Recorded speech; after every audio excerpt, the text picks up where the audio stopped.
السلام علیکم۔ آج کی میری ویڈیو ایسی عورتوں کے لیے ایک عبرت اثر کہانی ہے جو مذاق میں ہی صحیح لیکن اپنے شوہروں کی دوسری شادی کے لیے حمایت کرتی ہیں۔ کہانی پسند آنے پر ویڈیو کو لائک اور شیئر ضرور کیجیے۔ آپا کیوں رو رو کے خود کو اتنا ہلکان کر رہے ہیں مجاہد بھائی دوسری شادی تو کر لینے دینا، خود ہی مرغا بن کے توبہ نہ کریں تو پھر کہنا۔ صوفے پر لیٹے ہوئے مزے سے پاپ کارن کھاتے ہوئے اس نے اپنی آپا کو مشورے سے نوازا۔ جانے کب سے اماں کے پہلو سے لگی اپنے شوہر مجاہد کی دوسری شادی کا رونا رو رہی تھی۔ مجاہد کی جگہ اگر اعظم ہوتا نا تو پھر تم سے پوچھتی میں، آپا نے روٹھے ہوئے لہجے میں کہا۔ انہیں ناجیہ کا مشورہ بالکل پسند نہیں آیا تھا۔ قسم لے لیں آپا جو منع کروں میں، بلکہ اعظم ارادہ تو باندھے، ایمان سے ساری رسمیں کراؤں گی ان کی، اپنے ہاتھوں سے دلہن سجاؤں گی ان کی۔ اس کے چہرے پر ایک شکن تک نہیں آئی تھی۔ سچ کہہ رہی ہو؟ اندر آتے ہی اعظم نے اس کی بات سن لی تھی اور فوراً تصدیق چاہی۔ 100%۔ وہ صوفے پر اس کے لیے جگہ بناتے ہوئے بولی اور اماں اسے گھورتی رہ گئیں۔ دیکھ لو ناجیہ، پھر تم مکر نہ جانا۔ اعظم نے جیسے بات پکڑ لی تھی۔ کبھی بھی نہیں اعظم۔ وہ اس قدر اعتماد سے بولی کہ راشدہ بھی اپنا غم بھول کر اسے دیکھنے لگی۔ ناجیہ ذرا میرے ساتھ کچن میں آنا، اماں نے اسے حکم صادر کیا اور ان کے پیچھے وہ کچن پہنچ گئی۔ ارے پاگل ہو گئی ہو تم؟ کچن میں داخل ہوتے ہی اماں اس کی طرف تیزی سے پلٹی تھیں کہ وہ اچھی خاصی گھبرا گئی۔ توبہ امی، دن نکال لیا آپ نے میرا، وہ دل پر ہاتھ رکھتے ہوئے بولی۔ تمہیں سنبھال رہی ہوں، تمہارا دل نہیں نکال رہی، سمجھی؟ امی کو غصہ آ گیا۔ غضب خدا کا، شوہروں کے سامنے کوئی ایسے دھڑلے سے شادی کی بات کرتا ہے؟ ہاں تو امی سچ کہہ رہی ہوں، میں شریعت کو سمجھتی اور مانتی ہوں۔ ایسا نہیں کروں گی جیسے آپا رو رو کے سارے خاندان میں اپنے شوہر کا نام خراب کر رہی ہیں۔ وہ کچھ دیر پہلے فرائی کیے شامی کباب اٹھا کر کھانے لگی۔ شریعت کو سمجھتی تو یہ نہ کہتی۔ اماں نے پلیٹ اس کے سامنے سے اٹھا لی۔ شریعت میں صاف ہدایت ہے کہ عورت کی عزت کردار دیکھ کر اسے پسند کیا جائے، نہ کہ اس کی ظاہری حسن اور دکھاوے سے۔ اور یہ بھی واضح ہے کہ سب کے حقوق برابر دیے جائیں، کسی کی خاطر کسی کو حقیر نہ جانا جائے۔ اور ادھر مجاہد ابھی سے ساری رات گھر سے باہر گزارنے لگا ہے، خرچے میں راشدہ بیچاری کو تنگ کر رہا ہے، بچوں تک سے ملنے کا وقت نہیں رہا اس کے پاس۔ اماں تو بس بولتی چلی گئی۔ ایسا ہے کیا؟ ناجیہ کو افسوس نے آ گھیرا۔ اور نہیں تو کیا ناجیہ، وہ چائے کپوں میں ڈال کر ٹرے میں رکھتے ہوئے بولی۔ اور اب بھول کر بھی کبھی اپنے شوہر کے سامنے اس طرح کی بات مت کرنا۔ مرد کا دماغ گھومتے دیر نہیں لگتی، کچھ الٹا سیدھا ہو گیا نا تو پھر روتے ہوئے میرے پاس مت آنا، کہہ رہی ہوں میں تمہیں۔ اماں یہ کہہ کر کچن سے چلی گئیں اور وہ ان کے پیچھے سر جھٹکتی چلی گئی۔ عدیل اعظم کا جگری دوست تھا اور کولیگ بھی، اکثر رات کو کھانے پر ان کی طرف آ جاتا تھا اور وہ دونوں بھی اس کے ساتھ کو خوب انجوائے کرتے تھے۔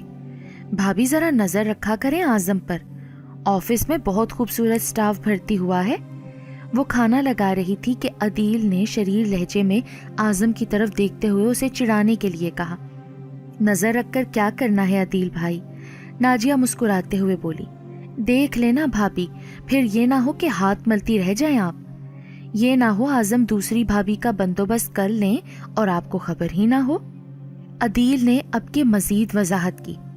بکو مت، اعظم نے اس کے کندھے پر مکہ جڑ دیا۔ رہنے دیں، شوق کرنے دیں پورا ان کو، مشکل ہو جائے گی انہیں، مجھے کیا پرابلم ہونی ہے؟ ناجیہ نے ناک پہ سے مکھی اڑائی۔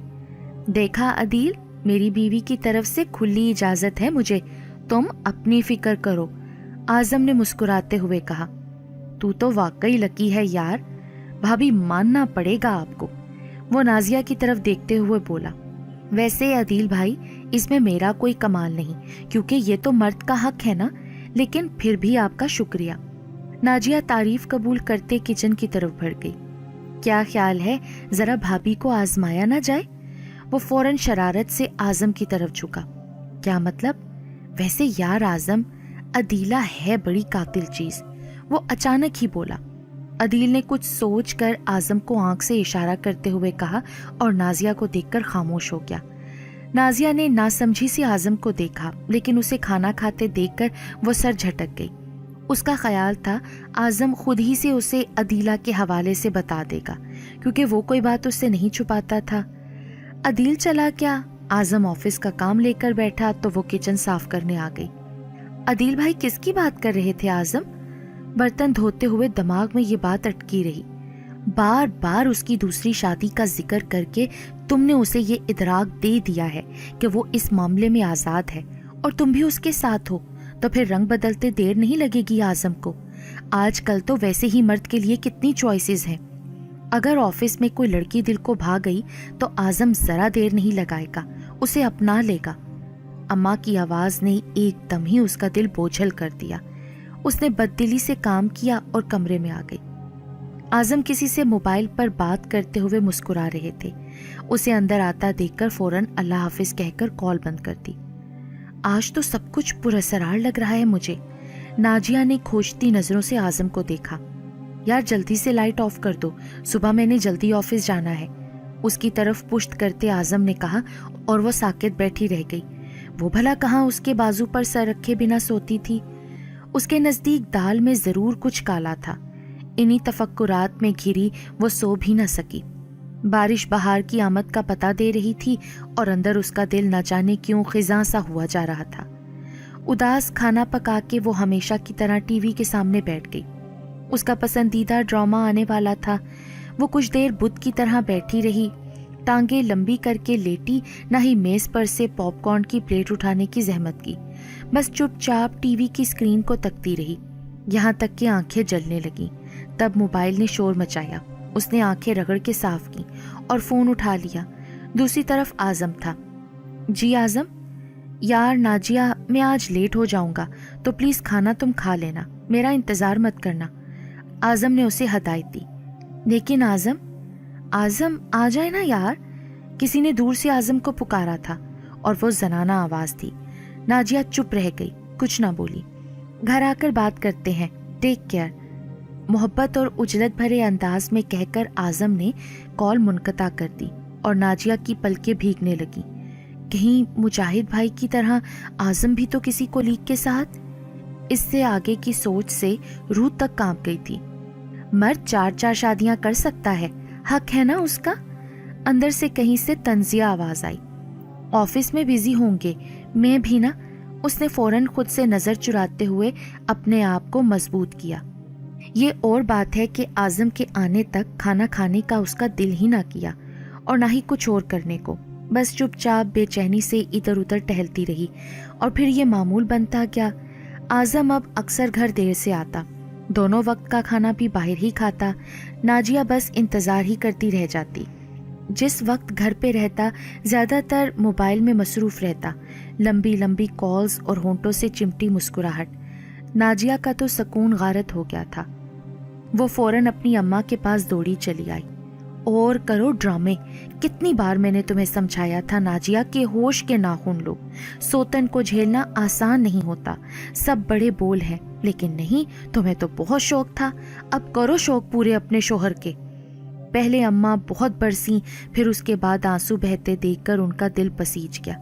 मैं खुद आकर आजम से बात करूंगी, तुम परेशान मत हो नाजिया, अम्मा ने तसल्ली दी। नहीं अम्मी, आप बात मत करना, क्या पता नाराज हो जाएं और हो सकता है ज्यादा शेर हो जाएंगे कि जो बात पहले ढकी छुपी थी अब अया हो गई।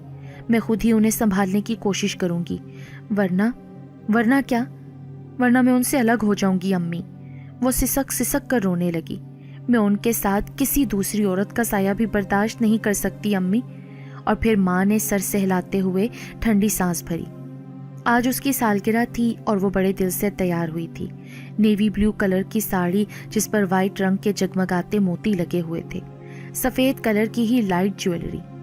आज तो आपको मेरी तरफ लाजमी पलटना पड़ेगा आजम। आईने में अपने सरापे पर सताइशी नजर डालते हुए वो खुद से मुखातिब हुई। आज उनकी दावत थी अदील की तरफ। शाम होने वाली थी, लेकिन आजम का कुछ पता ना था। आजम, मेरी बर्थडे कैसे भूल सकते हैं आप। बिला आखिर उसे मायूसी घेरने लगी। तभी डोरबेल की आवाज पर वो दौड़ती हुई पहुंची। अस्सलाम वालेकुम भाभी, हैप्पी बर्थडे। अदील फूलों का गुलदस्ता लिए खड़ा था। उसने उदास मुस्कुराहट से तोहफा कबूल किया। आप लॉक लगाकर नीचे आ जाएं, मैं गाड़ी में आपका इंतजार कर रहा हूँ, अदील ने कहा तो वो चौंकी, लेकिन इससे पहले वो कुछ पूछती अदील जा चुका था। फूल लेकर अंदर आई तो उसका फोन बज रहा था। आजम का नाम देखते ही उसने कॉल पिक कर ली। सॉरी नाजिया, मेरे एक बहुत प्यारे दोस्त की बर्थडे है, मुझे वहां जाना है, तुम अदील के साथ चली जाना, मैं तुम्हें वहीं ज्वाइन करूंगा, बाय। अदील भाई और भाभी उसे कमरे में बिठाकर न जाने कहाँ गायब हो गए और वो बेचैनी से पहलू बदलती रही। तभी टेरेस पर अजीब सी रोशनियां फैल गईं। वो उठकर बाहर टेरेस पर गई। रंग बिरंगे बरकी कमकमों से सजा टेरेस उसे खुशगवार हैरत में डाल गया। सालगिरह का सारा एहतमाम वहां किया गया था। मेज के ऐन दरमियान में केक रखा हुआ था जिस पर चांदी के वर्क के साथ उसका नाम लिखा था, happy birthday Nazia, I love you a lot. वो उदासी से मुस्कुराई। आजम भी हमेशा ऐसे ही लिखवाया करता था उसकी सालगिरह के केक पे। तभी उसे जैस्मीन की महक ने अपने हिसार में ले लिया। आजम, उसने आंखें बंद कर ली। एक आंसू बंद तोड़ता गाल पर लड़क गया। हैप्पी बर्थडे आजम की जान, भारी भरकम आजम का लहजा। उसने झट से आंखें खोल दी। आजम आप? हैरत और खुशी दोनों उसकी आवाज में शामिल थीं। तो और कौन हो सकता है आपके इतने करीब? वो मुस्कुरा दिया। लेकिन आप तो, वो अभी भी हैरान थी। मैंने कहा तो था कि मेरे बहुत प्यारे दोस्त की सालगिरह है, तो तुम हो ना मेरी सबसे अच्छी दोस्त। और वो अदीला? वो अभी तक बेयकीन थी। खुद चेक कर लो। उसने अदीला का नंबर निकाला और कॉल मिलाकर उसे दे दिया। वो हैरत से दूसरी तरफ जाने वाली रिंग सुनती रही। हाँ यार बोलो, अब हम अंदर आ जाएं? अभी भी तेरा रोमांस बाकी है क्या? कॉल पिक होते ही अदील की मुस्कुराती आवाज उसके कानों से टकराई। आजम ने फोन लेकर कॉल बंद कर दी। अब पता चला अदीला कौन है? मेरे लिए सब कुछ तुम ही हो यार। सारा खेल नाजिया की समझ में आ गया था और वो उसके सीने से जा लगी। आप बहुत बुरे हैं आजम, वो सिसक रही थी। भाई अब केक काट भी लो, वरना भूख से मैं तो शहीद हो जाऊंगा। अदील और उसकी बीवी आमना अंदर आए तो वो झटके से आजम से अलग हो गई। आपने बहुत गलत किया अदील भाई। वो अब भी अदील से नाराज थी। जो भी है भाभी, आप फिर कभी दूसरी शादी की हमायत न कीजिएगा, वरना अगली बार मैं सचमुच किसी अदीला के हवाले कर दूंगा आपके हीरो को। उसकी बात पे सब हंसने लगे। बदतमीज। आजम ने उसे आंखें दिखाते हुए मजबूती से नाजिया का हाथ थामा और नाजिया ने दिल में शुक्र अदा किया और खुद को इत्मीनान दिलाया कि उसके आजम के दिल में सिर्फ वही थी, सिर्फ वही। और फिर उसने तौबा कर ली कि आइंदा कभी भी दूसरी शादी की हमायत नहीं करेगी और ना ही अपनी बहन और ऐसी दूसरी खवातीन का मजाक उड़ाएगी जिनके शौहर दूसरी शादी कर चुके हैं या करने वाले हैं।